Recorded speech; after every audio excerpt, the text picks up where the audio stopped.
Hey, friends, welcome on this holiday. It is President's Day, and that means we get to celebrate the great men and women who used to run this country, and by men and women, I mean men.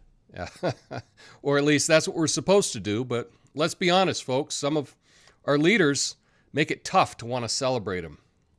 From George Washington to Joe Biden, we've had some real characters in the Oval Office. Some of them have been great, and some of them have been, shall we say, not so great. But you know what?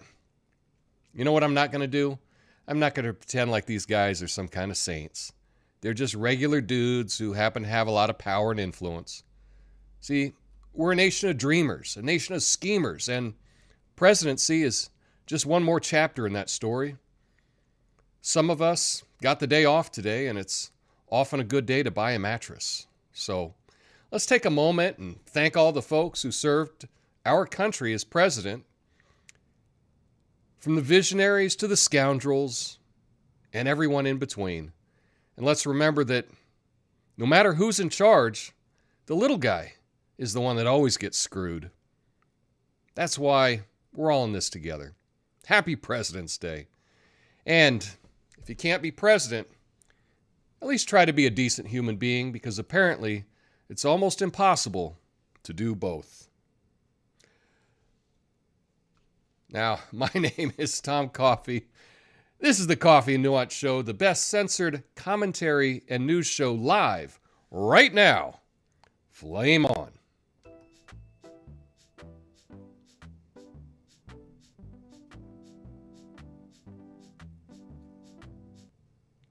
All right, let's see.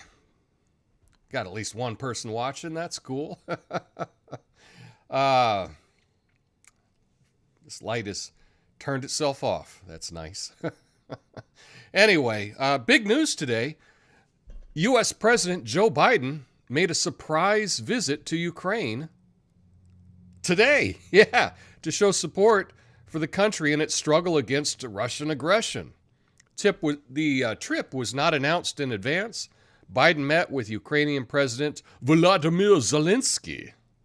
The two leaders visited a war memorial and the U.S. Embassy, with Biden signing the guest book at Mariinsky Palace. The visit's the first time a sitting U.S. president has entered a war zone where there is not an active U.S. military presence. U.S. president announced a $460 million aid package for Ukraine that includes more military equipment and more anti-tank missiles. So, yeah, this is bizarre to me. Apparently, the Biden administration has never heard of, Archduke Franz Ferdinand. Like, what the hell? What the hell? This is shockingly dumb, to put the president of the United States in such a situation where something could happen where we could get dragged into World War III. They didn't learn from World War I. This is crazy to me. And if I can psychoanalyze, I think Joe Biden thinks that he's the biggest alpha dog on the planet. And he always presents himself in that way. I kind of think that's why he's always real touchy-feely with other people's wives. It's like, hey, look at me. I'm such an alpha guy. I can give your wife a back rub. You're not going to do anything about it. I'm Joe Biden. That's my amateur psychologist take on him. But this, swinging dick, let's go to Ukraine, let's go to Kyiv, and parade around is insane. If you were to balance the pros and the cons here, the pros, you get to fulfill Joe Biden's fantasy of being a tough guy. That's the only pro that I see here. And the cons, World War III, the end of civilization. So, yeah. Who thinks this is a good idea? Nobody thinks this is a good idea. It'll be interesting to see what the media says about this because I don't know how you spin this. This is so reckless. And I'm not, I'm a pretty even-keeled guy. I try not to be hyperbolic about everything, but this is literally the dumbest thing a president has done in my life.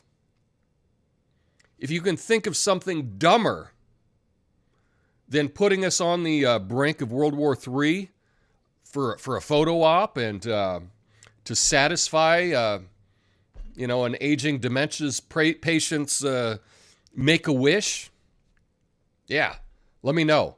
Because I can't think of anything dumber that's been done. So congratulations, Joe Biden. Democrats, you've outdone yourself this time. Because this is nuts. This is absolutely nuts. I can't think of what the Americans get out of this. Now I know what we lose in this. We lose another $460 in aid package to Ukraine. Not like we could use that here after a global pandemic. But I don't even know where they're getting this money. I think they're just inventing it out of thin air, which is causing inflation and driving down the value of the dollar that you've worked hard for and you've saved your whole life. I don't know what the benefit of this is. I'm drawing a blank. So if you can think of a good reason that Joe Biden should be walking around Kyiv, let me know in the comments. I don't think I'm going to find any answers to that, but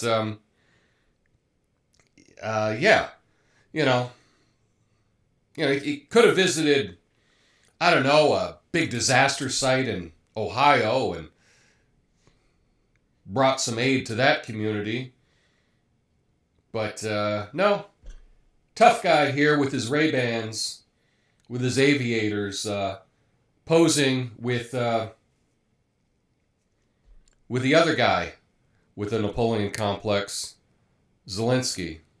I don't even know what else to say. I don't even know what else to say. This is literally the dumbest thing I've seen a president do in my life. So I'll just leave it at that.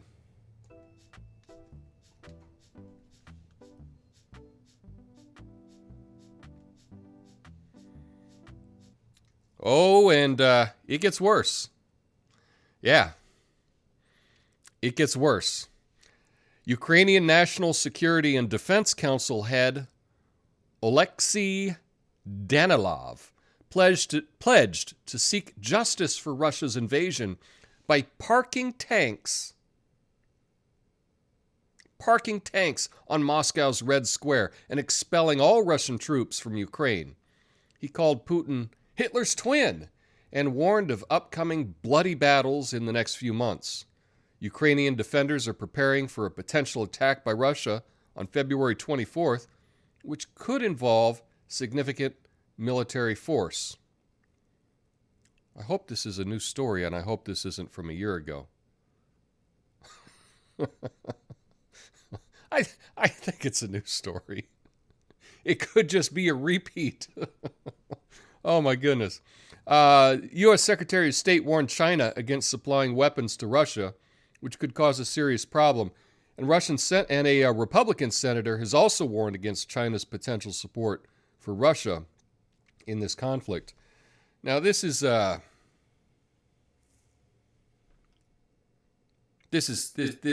nuts. This posturing, this tough guy. We're going to park Ukrainian tanks, which aren't even Ukrainian tanks. They're American tanks, old American tanks that have a Ukrainian flag painted on them. We're going to park those in Red Square because we're tough guys. We're Ukraine. we're somehow going to defeat the biggest nuclear power on Earth. Yeah. Well, it's not going to happen. It's never going to happen. Russia may not win this war with Ukraine, but they're not going to lose. There's a 0% chance that Ukraine is going to defeat Russia unless it goes to World War III. Unless the entire thing goes nuclear. And if that's the case, I think we got a little bit bigger problems to worry about than some tanks in Red Square. But this posturing is just, it's sick. And I am personally disgusted by anyone that supports this type of talk. You know, people are like, oh, we got to support Ukraine. We got to support Ukraine. Russia invaded them. This is such a litmus test to tell if you can look at things in a rational way, or if you just buy hook, line, and sinker a media narrative that is fed to you and you lap it up. I know the title of my channel is Coffee and Nuance, and this is not a nuanced view. But if you think what Ukraine is doing is the righteous thing, you're a sucker. You're a sucker. You've been played. That doesn't mean that I support either side in this. I'm for peace. And you need to ask yourself, who's been asking for peace talks and who's been stepping in to make sure there are no peace talks? Well, the latter of those two happen to have an American flag. Yeah. It's the Americans that are stopping all talks of peace. And that is disgusting. I don't even know what to think of what's going on over there. I am totally befuddled. I need to talk to someone that can give me a different point of view, because this just seems so insane to me. I need to be talked out of it. Perhaps I'm looking at things totally wrong, and I hope that that's the case.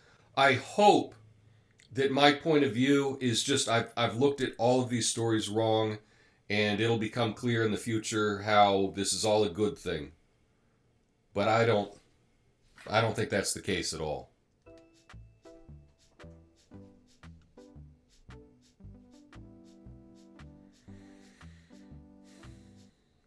Oh, Jimmy Carter. Speaking of presidents, former U.S. President Jimmy Carter, who's 98 years old, has entered home hospice care in Plains, Georgia, according to a statement from the Carter Center. Carter served as the 39th U.S. president from 1977 to 1981 and has been an advocate for global human rights, public health, and democracy through the Carter Center. Despite health setbacks, Carter has continued his advocacy work, including trips with Habitat for Humanity to build homes and efforts to eradicate the guinea worm parasite in developing countries. Carter Center has monitored at least 113 elections worldwide and is hailed for public health efforts. So Jimmy Carter, what a good guy, and I think that history will be kinder on him than the current memes, the current thoughts about Jimmy Carter. I do think that he was a good man, or is a good man. He took one for the team when he ended his presidential career. What happened with the Iranian hostage crisis, I'm going to say right now, probably 99% of your understanding of what happened is not what happened. That was all propaganda. I should make a video on this in the near future about how that story was twisted, and what you believe is the story about what happened with those American hostages in Iran is not accurate at all. Jimmy Carter, for the good of the country, went along with it. Yeah. So he's in hospice. Hospice typically means that it's the end of your life. You don't want any more. You don't want things prolonged. And typically, when you enter hospice, it's less than 6 months to live. That is typically what they think of that. So I salute Jimmy Carter. You were a fantastic, while you may not have seemingly been the best for the country, you've done so much good since then. You know, the Carter Center monitoring 113 elections worldwide, that's awesome. And what I would really like, what would be the best, is if the Carter Center could monitor elections here. Monitor elections in the United States. Because I don't think that they would stand up to the standards that the Carter Center has for other international elections. But that's just my take on it. What the hell do I know?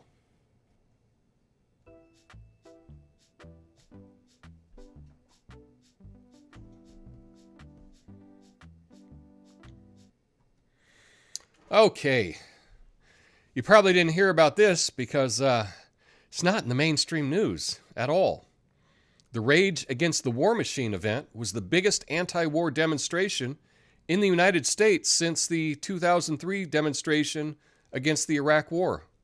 The Libertarian and People's Party organized the march, which called for peace in Ukraine and a halt to U.S. military aid to Kyiv.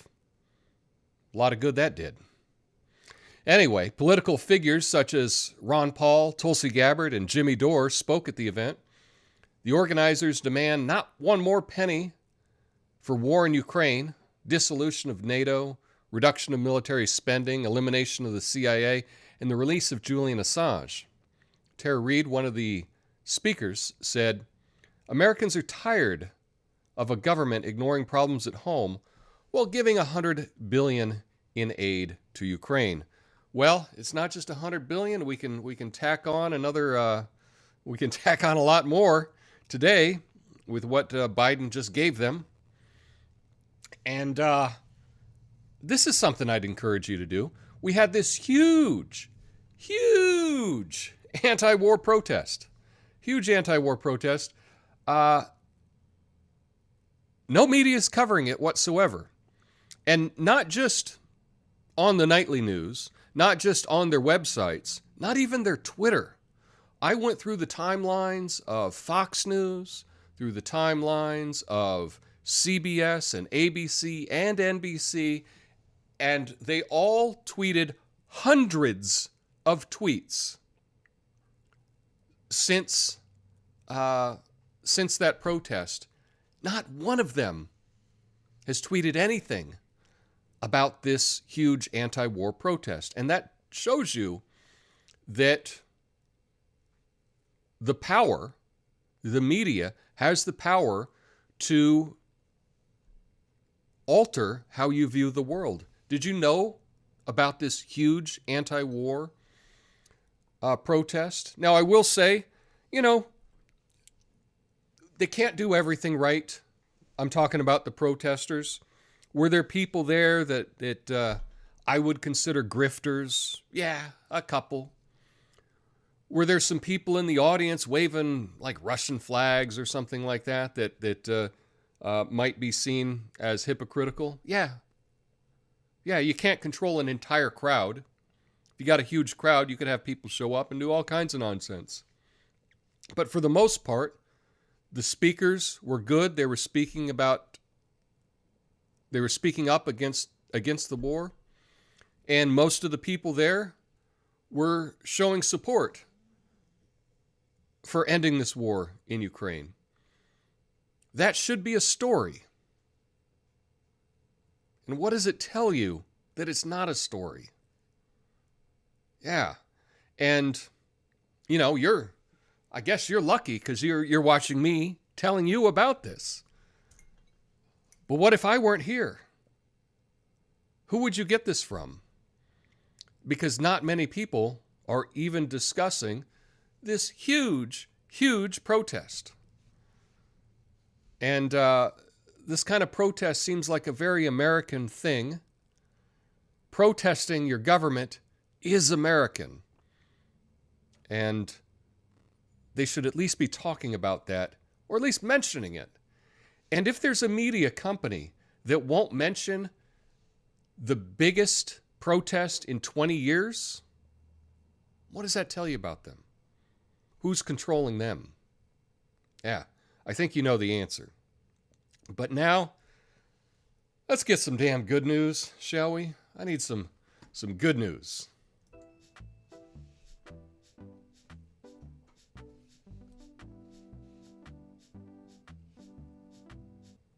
All right.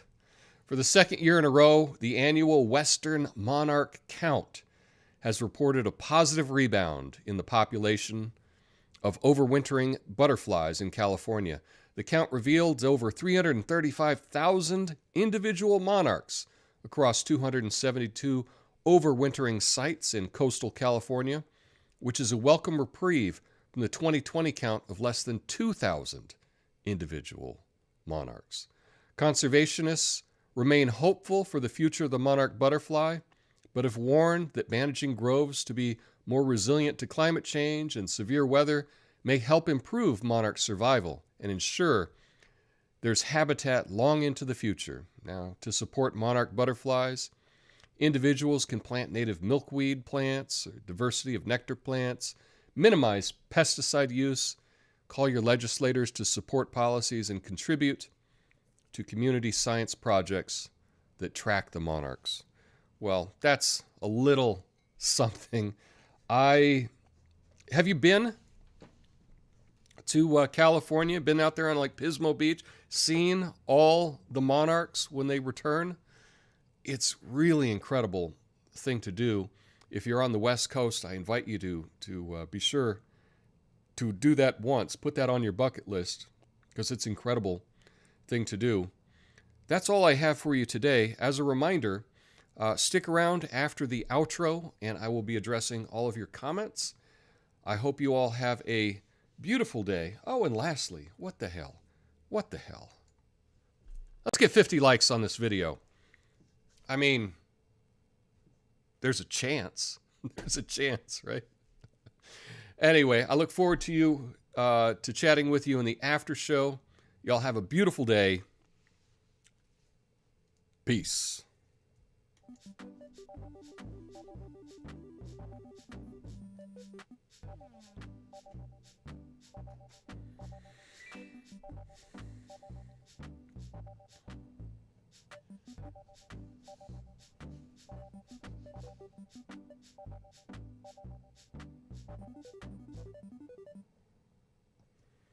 Hey, all right.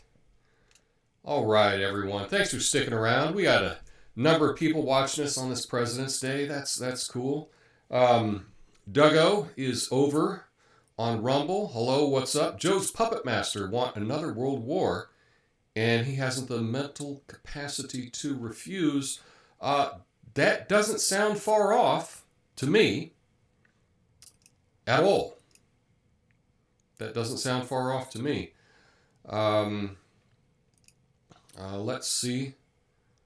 You know, one day when I tweet my video, it will get a ton of retweets and comments. I'm sure of it.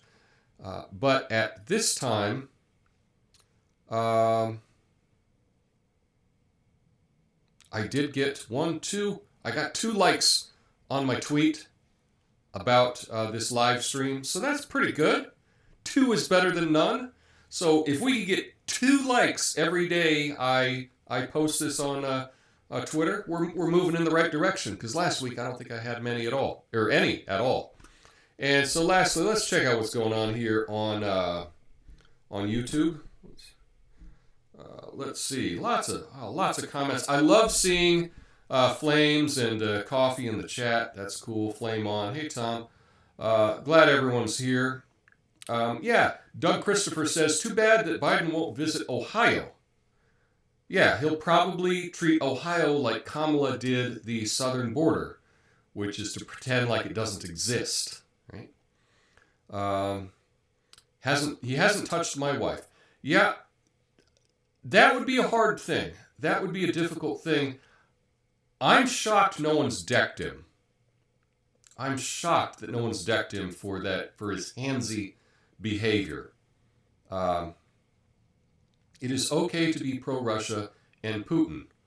I think it could be okay. I'm not saying I'm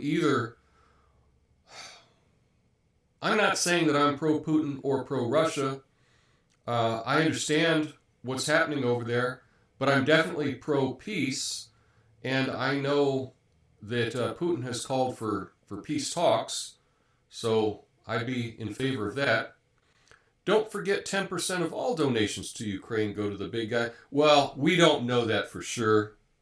We don't know that all donations, that the big guy gets a cut of that. Wouldn't shock me, but we don't have evidence of that. Scapegoat again.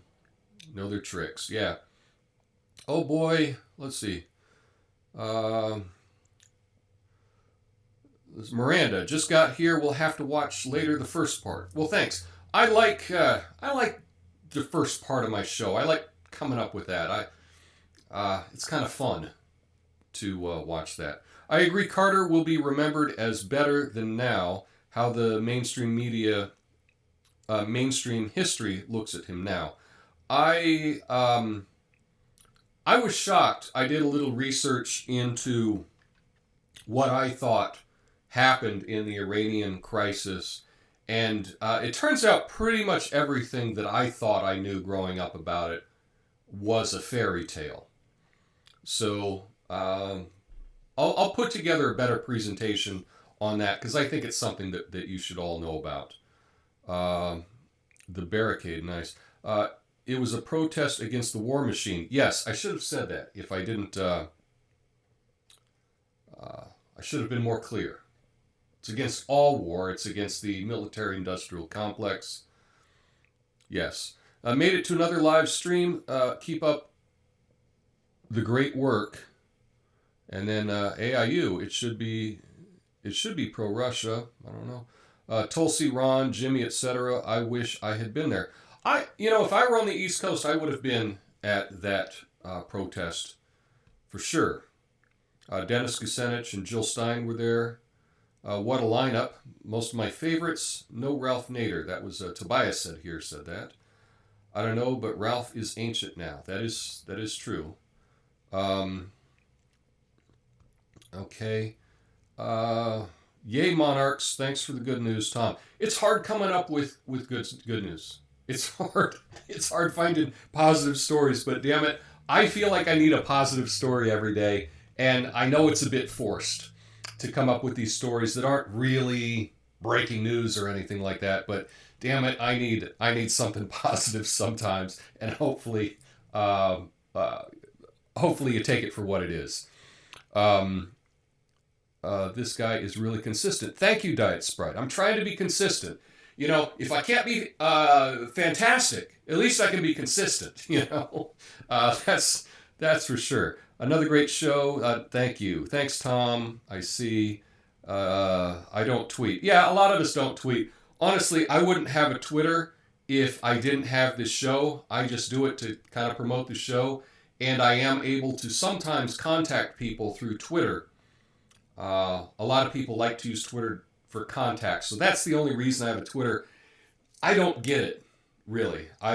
It's hard for me to follow. I like things organized a little better, but that's just me. Your channel Will grow. Don't worry. Your content is strong. Thank you from D Brown 83. Fire. Love it. Amanda Vogelbaum. Maybe he's hiding a shiner beneath those Ray-Bans. Well, that would be funny. Yeah, USA has 800 military bases around the world. Yeah, I'm surprised it's only 800. I'd have to double check that.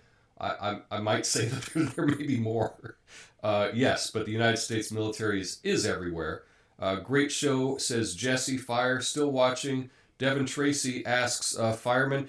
In fact, yes, I am. And he has a new video that went out last night. Really good. But yeah, Devin Tracy, AIU, is one of my favorite creators. He's on censored.tv. And he's got a fantastic show. I love it. So find him if you can. Good luck, because he's censored quite a bit. That is what the war is all about. Maybe more. Okay. Yeah. So anyway, that's it. As a remember, see, I got the stream here, the picture of the stream, because I'm streaming Monday to Friday.